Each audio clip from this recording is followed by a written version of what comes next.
Hello. ഇപ്പോൾ ഇത്തവണ നമുക്ക് സിലബസ് ചേഞ്ച് ആയിട്ടുണ്ട് അല്ലേ? 9th സ്റ്റാൻഡേർഡുകാർക്ക് സിലബസ് ചേഞ്ച് ആയിട്ടുണ്ട്. ഇതുപോലെ വേറെ ചില ക്ലാസ്സുകൾക്കും സിലബസ് ചേഞ്ച് ആയിട്ടുണ്ട്. അപ്പോൾ ഇപ്പോഴാണ് നമ്മുടെ കയ്യിൽ ടെക്സ്റ്റ് ബുക്ക് എല്ലാം വന്ന് തുടങ്ങിയിട്ടുണ്ട്. അതുകൊണ്ട് നമുക്ക് എന്ത് ചെയ്യാം, ഇംഗ്ലീഷ് ഓരോ ലെസണായിട്ട് ഇങ്ങനെ പഠിച്ചു തുടങ്ങാം. അപ്പോൾ നോക്കി, നമുക്ക് ഫസ്റ്റായിട്ട് നമ്മൾ പറയുന്നത്, നമുക്ക് ഇംഗ്ലീഷിൽ പഠിക്കാനുള്ള ആദ്യത്തെ യൂണിറ്റാണ് നിങ്ങൾ ഈ കണ്ടുകൊണ്ടിരിക്കുന്നത്. Okay, hours and years. Hours and years. Hours and years എന്ന യൂണിറ്റിൻ്റെ നെയിമിന് താഴെയായിട്ട് 3 സെൻറ്റൻസുകൾ പറയുന്നുണ്ട്. ഏതൊക്കെയാ? Time present and time past are both perhaps present in time future and time future contain in time past. ഈ 3 സെൻറ്റൻസ് പറഞ്ഞേക്കുന്നത് ആരാണ്? ടി.എസ്. എലിയട്ട് എന്ന പ്രധാനമായിട്ടും ഇംഗ്ലീഷ് ലിറ്ററേച്ചറിൻ്റെ ഒരു ഭാഗമായിട്ടുള്ള ഒരു റൈറ്ററാണ് ടി.എസ്. എലിയട്ട് എന്ന് പറയുന്നത്. Okay, TS. എലിയട്ട് എന്ന് പറയുന്നത് അത്രയും വളരെ ഇമ്പോർട്ടൻ്റ് ആണ് കേട്ടോ. നമ്മുടെ ഇംഗ്ലീഷ് ലിറ്ററേച്ചറിൽ അത്രയും ഇമ്പോർട്ടൻ്റ് ആയിട്ടുള്ള ഒരു വ്യക്തി തന്നെയാണ്. അപ്പോൾ അദ്ദേഹത്തിൻ്റെ 3 സെൻറ്റൻസുകൾ ഇവിടെ തന്നതിൻ്റെ ഒരു കാരണം എന്ന് പറയുന്നത്, ആ ഒരു റിലേറ്റ് ആയിട്ടുള്ള, അല്ലെങ്കിൽ അതിനെ ഒരു റിലേഷൻ നമുക്കിനി പഠിക്കാനുള്ള ചാപ്റ്റേഴ്സിനെല്ലാം ഉണ്ട്. 3 ചാപ്റ്റേഴ്സാണ് നമ്മൾ ഈ യൂണിറ്റിൽ പഠിക്കുന്നത്. ഒന്നാമത്തെ ഹാഫി ഡേ നജീബ് മഹ്ഫൂസിൻ്റെ, ദെൻ ഡെബിറ്റ്സ് ഓഫ് ഗ്രാറ്റിറ്റ്യൂഡ് എന്ന സെൽമ ലാഗർലോഫിൻ്റെ, ദെൻ നത്തിങ് ട്വൈസ് എന്നൊരു പോയം.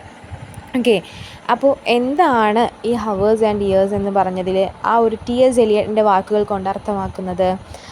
3 കാലങ്ങളെ അവിടെ വിവരിക്കുന്നുണ്ട് അല്ലേ? ഏതൊക്കെയാണ്? ഭൂതകാലം, വർത്തമാനകാലം അല്ലേ? ഭൂതം, വർത്തമാനം, ഭാവി എന്ന് നമ്മൾ പറയാറുണ്ട്. അപ്പോൾ ടൈം പ്രസൻ്റ് ആണ്. ഫസ്റ്റ് പ്രസൻറ്റ്, പാസ്റ്റ് ആൻഡ് ഫ്യൂച്ചറാണ് അല്ലേ? ഫ്യൂച്ചർ എന്ന് പറയുന്നത് ഇനി വരാനിരിക്കുന്നതാണ്. ദെൻ പ്രസൻറ്റ് എന്ന് പറയുന്നത് നടന്നുകൊണ്ടിരിക്കുന്ന കാര്യമാണ് അല്ലേ? ദെൻ അടുത്തത് പാസ്റ്റ് എന്ന് പറഞ്ഞാലോ കഴിഞ്ഞു പോയതാണ്. എങ്ങനെ പറയാം നമുക്കൊന്നും കൂടെ ഇതിനെ? പാസ്റ്റ് എന്ന് പറഞ്ഞാൽ യെസ്റ്റർഡേ വരെയുള്ള കാര്യങ്ങൾ, ഇന്നലെ വരെയുള്ള കാര്യങ്ങളായിരുന്നു പാസ്റ്റിൽ. ദെൻ അടുത്തത് പ്രസൻറ്റ് എന്ന് പറയുമ്പോൾ ടുഡേ, ഇന്നത്തെ കാര്യം, സംഭവിച്ചുകൊണ്ടിരിക്കുക എന്ന് പറയുമ്പോൾ ഇന്നത്തെ കാര്യമല്ലേ? ദെൻ അടുത്തത് ഫ്യൂച്ചറാണ്. അതെങ്ങനെയായിരിക്കും? ടുമോറോ, നാളത്തെ കാര്യമായിരിക്കും അല്ലേ? അപ്പോൾ ഇവിടെ പറയുന്നത് ഈ 3 കാര്യങ്ങളും പ്രസൻ്റ് ആണെങ്കിലും പാസ്റ്റ് ആണെങ്കിലും ഫ്യൂച്ചർ ആണെങ്കിലും ഇത് 3 റിലേറ്റഡ് ആണ് എന്നാണ് ടി.എസ്. എലിയട്ട് പറയുന്നത്. ഓക്കെ, ഏതെടുത്ത് നോക്കിയാലും ഒന്നിനൊന്ന് കണ്ടിന്യൂഷൻ ആയിട്ടാണ് ഈ 3 കാര്യങ്ങളും പോകുന്നത് എന്നാണ് പറയുന്നത്. ഓക്കെ, അപ്പോൾ ഇനി കൂടുതലായിട്ട് നമുക്കിങ്ങനെ ഒരു ചാപ്റ്റർ വായിക്കുമ്പോൾ അത് മനസ്സിലാവും. അത് കഴിഞ്ഞിട്ട് നമുക്ക് വരുന്ന അടുത്ത നമ്മുടെ യൂണിറ്റ് സ്റ്റാർട്ട് ചെയ്യുമ്പോൾ വരുന്ന നമ്മുടെ ഫസ്റ്റ് പേജാണ് കേട്ടോ. നോക്കിയേ, അതിൽ പറയുന്നു, yesterday is but today's memory and tomorrow is today's dream. ആരാ അത് പറഞ്ഞേക്കുന്നത്? ഖാലിൽ ഗിബ്രാൻ എന്ന റൈറ്ററാണ്. നമ്മുടെ ടി.എസ്. എലിയട്ടിനെ പോലെ തന്നെ ഒരു ഇമ്പോർട്ടൻ്റ് ആയിട്ടുള്ള റൈറ്റർ തന്നെയാണ് ഖാലിൽ ഗിബ്രാൻ എന്ന് പറയുന്നത്. അദ്ദേഹം ഒരു അറേബ് അമേരിക്കൻ പോയറ്റാണ് കേട്ടോ. പോരാത്തിന് ഫിലോസഫറുമാണ്. ദെൻ നോക്കിയേ, yesterday is but today's memory and tomorrow is today's dream. എന്താ അവിടെ പറഞ്ഞേ? യെസ്റ്റർഡേ, ഇന്നലെ എന്നത് ടുഡേയ്സ് മെമ്മറിയാണ്. ഇന്നലെ എന്നത് ഇന്ന് നമുക്കത് ഒരോർമ്മയാണ്. And tomorrow is today's dream. നാളെ നമുക്ക് നാളത്തെ കാര്യം ഇന്ന് നമ്മുടെ ചിന്തയിൽ എന്തായിരിക്കും? ഒരു സ്വപ്നമായിരിക്കാം അല്ലേ? Yesterday is but today's memory and tomorrow is today's dream. Khalil Gibran പറഞ്ഞ വാക്കുകളാണ്. യെസ്റ്റർഡേ എന്ന് പറയുന്നത് നമ്മുടെ മെമ്മറീസാണ്. യെസ്റ്റർഡേ എന്ന് പറഞ്ഞാൽ കഴിഞ്ഞു പോയ കാര്യങ്ങൾ, പാസ്റ്റ് ആയിട്ടുള്ള കാര്യങ്ങൾ അല്ലേ? അപ്പോൾ അത് നമുക്കിനി വീണ്ടും എടുക്കാൻ പറ്റുന്നില്ല. അപ്പോൾ ആ കാര്യം പറയുന്ന അവിടെ നമ്മുടെ മെമ്മറീസായിട്ട് നമുക്ക് പറയാൻ പറ്റത്തുള്ളൂ. And tomorrow is today's dream. ഇനി നാളെ എന്നതാണ് നമ്മുടെ ഇന്നത്തെ സ്വപ്നം എന്ന് പറയുന്നത്. ഓക്കെ, അപ്പോൾ ഖാലിൽ ഗിബ്രാൻ പറഞ്ഞ ആ സെൻറ്റൻസുകളെ ആസ്പദമാക്കിയിട്ട് 3 ക്വസ്റ്റ്യൻസ് അവിടെ കൊടുത്തിട്ടുണ്ട്. ഏതൊക്കെയാണ്? How does Gibran relate yesterday to the present? എങ്ങനെയാണ് നമ്മുടെ ഖാലിൽ ഗിബ്രാൻ യെസ്റ്റർഡേ പ്രസൻറ്റുമായിട്ട് റിലേറ്റ് ചെയ്തേക്കുന്നത് അല്ലേ? നമ്മൾ പറഞ്ഞു yesterday is but today's memory ആയിട്ടാണ് റിലേറ്റ് ചെയ്തേക്കുന്നത്. How is tomorrow presented in is line? Tomorrow എങ്ങനെയാണ്? അപ്പോൾ ഇറ്റ്സ് എ ഡ്രീം അല്ലേ? ഡ്രീം ആയിട്ടാണ്. Then what do these lines suggest about the passage of time discuss. അപ്പോൾ എന്ത് കാര്യമാണ് ഇതിൽ നമുക്ക് പറഞ്ഞു തരുന്നത് എന്നാണ് ചോദിക്കുന്നത്. അപ്പോൾ അതിൽ എന്തൊക്കെ കാര്യങ്ങളാണ് പറഞ്ഞു തരുന്നത്? ഒരു നമ്മുടെ പാസ്റ്റ് എന്ന് പറയുന്നത് എന്താണ്? ഒരു പ്രസൻറ്റിൻ്റെ ഒരു പാർട്ടാണെന്ന് പറയുന്നുണ്ട് അല്ലേ? പാസ്റ്റ് എന്ന് പറയുന്നത് ഇമ്പോർട്ടൻ്റ് ആയിട്ട് വരുന്ന ഒരു പാർട്ടാണ് പ്രസൻറ്റിൻ്റെ പാർട്ടാണ്. അപ്പോൾ ഇത് രണ്ടും നമുക്ക് do not exist. Okay, the relationship the present and past, ഇതിൻ്റെ രണ്ടിൻ്റെ എന്താണ് നമുക്ക് വിഭജിക്കാൻ കഴിയില്ല. ഇത് രണ്ടും എന്ത് ചെയ്യാൻ പറ്റില്ല? വിഭജിച്ചെടുക്കാൻ നമുക്ക് കഴിയില്ല. അപ്പോൾ എന്താണെന്ന് പറയുന്നത് ഇവിടെ? നമ്മുടെ ഡ്രീം അല്ലേ, നമുക്ക് നമ്മുടെ ലൈഫിൻ്റെ മുന്നോട്ടുള്ള പാതയിൽ നമുക്ക് ഡ്രീമാണ് നമുക്ക് ഓരോരുത്തർക്കും ഇൻസ്പിറേഷൻ എന്ന് പറയുന്നു അല്ലേ. സോ ഡ്രീം, ഏതൊരു ഡ്രീം ആയിക്കോട്ടെ, ആ ഡ്രീം എടുക്കുമ്പോൾ ആ ഡ്രീമാണ് നമ്മളെ സംബന്ധിച്ച് ആസ് എ പേഴ്സൺ നമുക്ക് എന്താണ് മുന്നോട്ടിനുള്ള ജീവിതത്തിൻ്റെ ഇൻസ്പിറേഷൻ എന്നാണ് ഈ ലൈനിലൂടെ പറയുന്നത് കേട്ടോ. അപ്പോൾ നോക്കിയേ മക്കളെ, നമുക്കിനി ഡയറക്റ്റായിട്ട് നമ്മുടെ ചാപ്റ്ററിലോട്ട് വരാം. Let's read and reflect. Times move on constantly, shaping our past, present and future.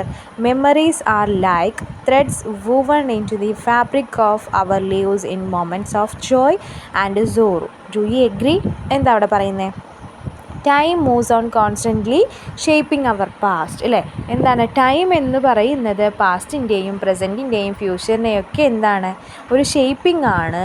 Memories are like threads woven into the fabric of our lives. Memories എന്ന് പറയുന്നത് ഇപ്പോഴും നമ്മുടെ ലൈഫിൽ എന്താണ് ഫാബ്രിക്, നമ്മളെപ്പോഴും thread woven into fabric എന്ന് പറയുന്നത് എന്താണ്? എപ്പോഴും നമ്മുടെ ജീവിതത്തിലോട്ട് തുന്നിച്ചേർത്ത് വെച്ചേക്കുന്ന കാര്യമാണ് അല്ലേ. Do you agree? നിങ്ങൾ എഗ്രി ചെയ്യുന്നില്ലേ അല്ലേ? മൊമെൻറ്റ്സ് എന്ന് പറയുന്നത് ജോയ് ആൻഡ് സോറോ നമുക്ക് തരുന്നത്. നമ്മൾ ജോയ്ഫുൾ ആയിരിക്കും എപ്പോഴും, അല്ലെങ്കിൽ ചിലപ്പോൾ ചില സിറ്റുവേഷനിൽ നമുക്ക് സാഡ് ആവും, ചില സിറ്റുവേഷനിൽ ഹാപ്പി ആയിരിക്കും.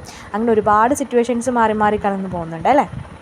Now let's read a short story portraying man's journey of life and the changes that take place in his surrounding and society. അപ്പോൾ നോക്കിയേ, ഇവിടെ എന്താ പറയുന്നത്?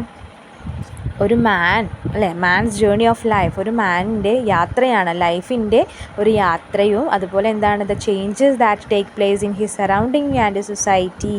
ആ ആൾക്ക് എന്താണ് നമ്മുടെ സറൗണ്ടിങ് ആൻഡ് സൊസൈറ്റി, ചുറ്റുപാട് നിന്നും സൊസൈറ്റിയിൽ നിന്നും വന്നിട്ടുള്ള ചേഞ്ചസുകളെ കുറിച്ചിട്ടുമാണ് ഈ ഒരു ചാപ്റ്റർ പറയുന്നത്.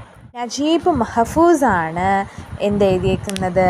ഹാഫ് എ ഡേ എന്നിട്ടുള്ള ഈ ഒരു ചാപ്റ്റർ എഴുതിയേക്കുന്നത്. അപ്പോൾ നമ്മുടെ ഹാഫ് എ ഡേ എന്ന ഈ ഒരു ചാപ്റ്റർ എഴുതിയേക്കുന്നത് ആരാണ്? നജീബ് മഹഫൂസ് ആണെന്നുള്ള കാര്യം നമ്മൾ പറഞ്ഞു അല്ലേ. അപ്പോൾ ഈ കാണിക്കുന്നതാണ് അദ്ദേഹത്തിനെ കുറിച്ചിട്ടുള്ള about the author section. Okay, അപ്പോൾ അതൊന്നും നമുക്ക് നോക്കാം. Naguib Mahfouz was born in old Cairo, Egypt in 1911. അദ്ദേഹം ജനിച്ചത് ഓൾഡ് കൈറോ, ഈജിപ്തിൽ. ഈജിപ്തിൽ ഓൾഡ് കൈറോ എന്ന പ്ലേസിൽ 1911 ജനിച്ചത്. After receiving his bachelor's degree in philosophy from Cairo University in 1934. Bachelor's degree എടുത്തിട്ടുണ്ട് അദ്ദേഹം ഫിലോസഫിയിൽ. ഓക്കെ, കൈറോ യൂണിവേഴ്സിറ്റിയിൽ 1934 അദ്ദേഹം എന്തെടുത്തേക്കുന്നത്? ഫിലോസഫിയിൽ ബാച്ചിലേഴ്സ് ഡിഗ്രി എടുത്തേക്കുന്നത്. Mehfooz joined Egyptian civil service. അതിനൊക്കെ ശേഷം അദ്ദേഹം എന്ത് ചെയ്തു? മെഹഫൂസ് എന്ത് ചെയ്തിരിക്കുന്നു? എവിടെ ജോയിൻ ചെയ്തേക്കുന്ന? ഈജിപ്ഷ്യൻ സിവിൽ സർവീസിൽ ജോയിൻ ചെയ്തിട്ടുണ്ട്. He is regarded as one of the most important writers in Arabic literature. അദ്ദേഹം എന്താണ്? One of the most important writer ആയിരുന്നു അറബിക് ലിറ്ററേച്ചറിൽ. He was the first Egyptian and the first Arab writer to win the Nobel prize in literature. അദ്ദേഹം എന്താണ്? Arab റൈറ്ററാണ്. അതുപോലെ തന്നെ Nobel prize, ലിറ്ററേച്ചറിൽ നൊബേൽ പ്രൈസ് കിട്ടുന്നതിൽ ആദ്യത്തെ ഈജിപ്ഷ്യനുമാണ്. And then he was a അറേബ് writer. Then he published 35 novels. അദ്ദേഹം എന്താണ്? 35 നോവൽസ് പബ്ലിഷ് ചെയ്തിട്ടുണ്ട്. അറൗണ്ട് 350 ഷോർട്ട് സ്റ്റോറീസ്, 350ഓളം ഷോർട്ട് സ്റ്റോറീസും അദ്ദേഹം എഴുതിയിട്ടുണ്ട്. 26 സ്ക്രീൻ പ്ലേസുകൾ എഴുതിയിട്ടുണ്ട്. Okay, his most famous works include the Cairo trilogy and children of Gebelawi. അപ്പോൾ 2 മോസ്റ്റ് ഇമ്പോർട്ടൻറ്റ് വർക്ക്സുകളുടെ പേരാണ് ഇവിടെ കൊടുത്തേക്കുന്നത് കേട്ടോ. Many of Mahfouz's work have been made into films. അദ്ദേഹത്തിൻ്റെ വർക്ക്സുകൾ, ഒരുപാട് വർക്ക്സുകൾ എവിടേക്ക് കൺവേർട്ട് ചെയ്തേക്കുന്നു? ഫിലിംസ് ആയിട്ട് എടുത്തേക്കുന്നു. ദെൻ അദ്ദേഹം മരിച്ച ആ ഡേറ്റ് അവിടെ പറയുന്നുണ്ട്. He died on 30 August 2006. അദ്ദേഹം മരിച്ചത് എന്നാണ്? 30 ഓഗസ്റ്റ് 30 2006 കേട്ടോ. അപ്പോൾ ഇന്നത്തെ ഈ ക്ലാസ്സിൽ നമ്മൾ ഇത്രേ പറയുന്നുള്ളൂ. ദെൻ നെക്സ്റ്റ് പാർട്ടായിട്ട് അടുത്ത ക്ലാസ് ഇടാം കേട്ടോ.